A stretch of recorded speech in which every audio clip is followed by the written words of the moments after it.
Spiderman brand படம் ஒரு வழியாக பார்த்துட்டு வந்துட்டேன். ஸோ நோ ஸ்பாய்லர் ரிவ்யூ தான் இது போடுறேன். ஏன்னா நிறைய பேர் பார்த்துருக்க மாட்டீங்க. ஸ்பாய்லர் ரிவ்யூ வந்து நான் சண்டே நைட்டு அப்படின்னா மண்டே மார்னிங் வந்து போட ட்ரை பண்ணிட்டு அது நீங்கள் சப்ஸ்கிரைப் பண்ணி வச்சுக்கோங்க. இதில் வீடியோவில் பார்த்தீங்கன்னா நான் மொத்தமாக பாசிட்டிவ் மட்டும் தான் சொல்ல போகிறேன், நெகட்டிவ் மோஸ்ட்டாக சொல்ல போகிறது இல்லை. அதனால் அப்படியே வீடியோவில் போயிடலாமா? ஃபஸ்ட்டு பார்த்தீங்கன்னா ஸ்பைடர்மேன் அண்ட் பீட்டர் பார்க்கரோட கேரக்டர் வந்து அவ்வளோ சூப்பராக இன்டெப்த்தாக கொண்டு போயிருக்காங்க.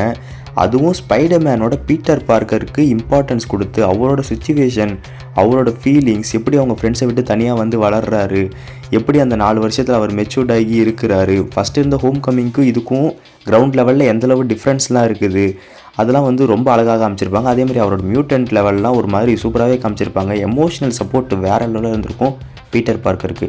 அப்புறம் பார்த்திங்கன்னா ரொம்ப ரிலேட்டபிளாக காமிச்சிருப்பாங்க. நிறைய பேருக்கு வந்து நீங்கள் ஒரு சில சீன்லாம் பார்க்கும்போது கண்ணில் தண்ணியே வந்துடும். அந்த மாதிரி பீட்டர் பார்க்கருக்கு வந்து எமோஷனல் சீன்ஸு பயங்கரமாக செட் பண்ணி வச்சுருக்காங்க. அது மட்டும் இல்லாமல் படத்தில் காமிக் போஸ் வந்து நிறையாவே ரீக்ரியேட் பண்ணியிருக்காங்க. அதுலேயும் முக்கியமாக பனிஷர் அந்த ஸ்பைடர்மேனை தூக்கிட்டு வர சீன்லாம் அதை ரீக்ரியேட் பண்ணது சூப்பராக இருந்துச்சு. அதெல்லாம் பார்த்துட்டு அப்படியே கூஸ் பம்ப்ஸ் தான், தாங்க முடியல அதெல்லாம்.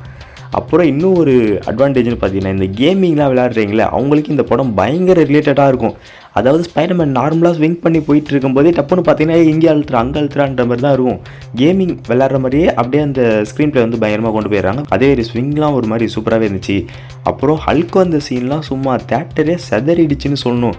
வேறு லெவலில் ஒரு ஃபைட் சீக்வன்ஸ் வந்து ஹல்க்கு கொடுத்து சரியான சம்பவம் பண்ணி விட்டாங்க. ஹல்க் ஃபேன்ஸுக்கு வந்து ரொம்ப வருஷத்துக்கு அப்புறம் தரமான ட்ரீட் வந்து கொடுத்துருக்காங்க. ஸோ வந்து யாரும் மிஸ் பண்ணிடாதீங்க. அதேமாதிரி பனிஷருக்கும் ஸ்பைடர்மேனுக்கும் இருக்க காம்போ வந்து ஒரு மாதிரி சூப்பராகவே இருந்துச்சு, க்யூட்டாகவும் இருந்துச்சு. ஆனால் பனிஷர் இந்த மாதிரி ஆளே இல்லையாப்பா, அவர் எடுத்த உடனே கொலை பண்ணுறது, வெறுப்பாக பேசுறது அந்த மாதிரி தான் காட்டணும். இதுக்காக டிஃப்ரெண்ட்டாக காமிச்சிருக்காங்க. ஆனால் பனிஷர்னு நீங்கள் பார்த்துட்டு இது உள்ளே போனீங்கன்னா இன்னும் எப்படி இருக்காருன்ற மாதிரி தோணும். ஆனால் நிஜமாக அவங்களுக்கு 2 பேருக்குள்ளே ஒரு காம்போ ஒரு மாதிரி சூப்பராக இருந்துச்சு. ஒரு சில முக்கியமான சீன்ஸ்லாவும் பனிஷ்மெண்ட்க்கு வந்து கடைசிக்கு கொண்டு போயிருந்தாங்க. அதெல்லாம் நல்லாவே இருந்துச்சு.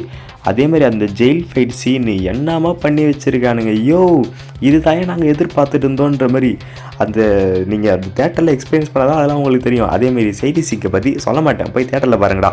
அப்புறம் கிளைமேக்ஸ் வந்து ஒரு மாதிரி லைட்டாக பொறுமையான மாதிரி தோணும். பட் ஆனால் நல்லா இருந்துச்சு சூப்பராக. அதே மாதிரி இது வந்து பக்காவான ஸ்பைடர்மேன் அண்ட் பீட்டர் பார்க்கருக்கான படம். அது ஒரு சில டைலாக்லாம் வரும்போது ஐயோ சூப்பராக இருந்துச்சுங்க. படத்தை மிஸ் பண்ணாமல் எல்லா தேட்டரில் பாருங்கள். போஸ்ட் கிரெடிட் சீனில் ஒரு சூப்பரான சம்பவம் வந்து பண்ணி வச்சுருக்காங்க. பார்த்தவங்க உங்களுக்கு படம் எப்படி இருந்துச்சுன்றதை கமெண்ட்டை சொல்லிட்டு அப்டேட்டில் இருக்க சப்ஸ்கிரைப் பண்ணி வச்சுக்கோங்க.